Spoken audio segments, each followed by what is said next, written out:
Hi guys! O ayan, today tuturuan ko kayo kung paano maglaro sa golden flower. Kung bago pa kayo sa akin channel, pwede na kayo mag-subscribe para updated kayo sa iba kong video. So, ngayon guys, ang maglaro sa golden flower ay hinayaan ko yung A and B. Bakit? Kasi kapag C yung dalawang ganito guys, o nakita nyo to, yung dalawang C, ang kasunod niyan is B, A, B, B, B, B. Lagi na lang A and B ang lalabas niyan. O, tingnan nyo, kita nyo. Paulit-ulit ko siyang tinayaan. Bantayan nyo yan na pattern na guys. Or kahit hindi man dalawang C or dalawang A, dalawang B, basta ka may dalawa, tapos balik-balik yung number, repetition na yung number na next niya, like B, A, B, B, B, A. Next niyan is A and B pa rin.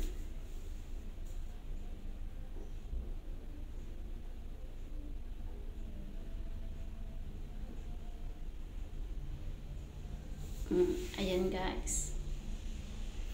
Diba lumabas pa rin yung A and B?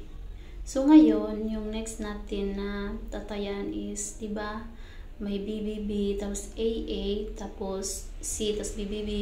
So tinayaan ko yung C.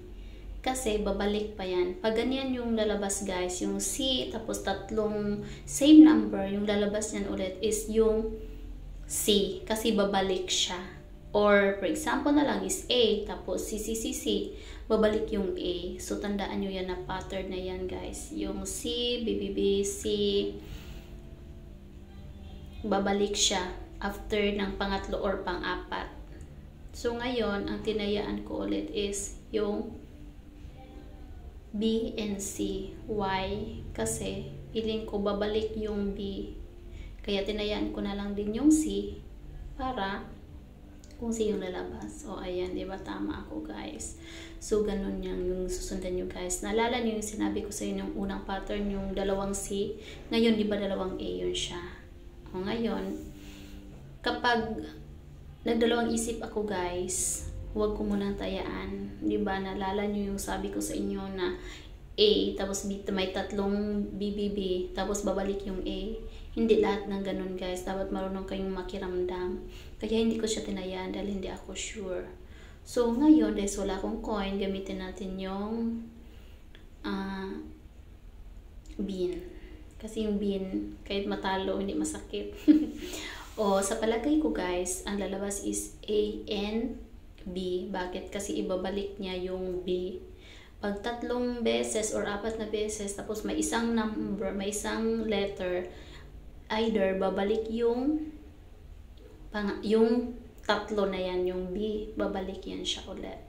So naniwala ako na babalik yung B. Kaya tinayan ko na lang din yung A kaya kung sakali. Ayun, o diba? A yung lumabas. Kasi yung feeling ko niyan guys, lalabas na naman yung B ulit.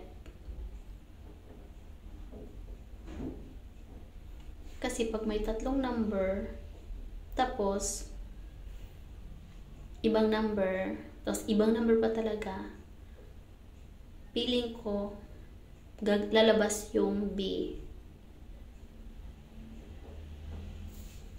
Kasi babalik yun siya guys after yung dalawang number.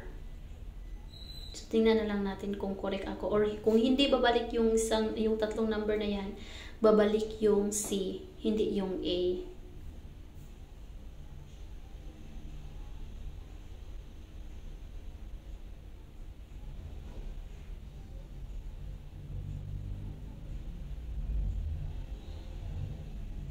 Ayan, bumalik yung C.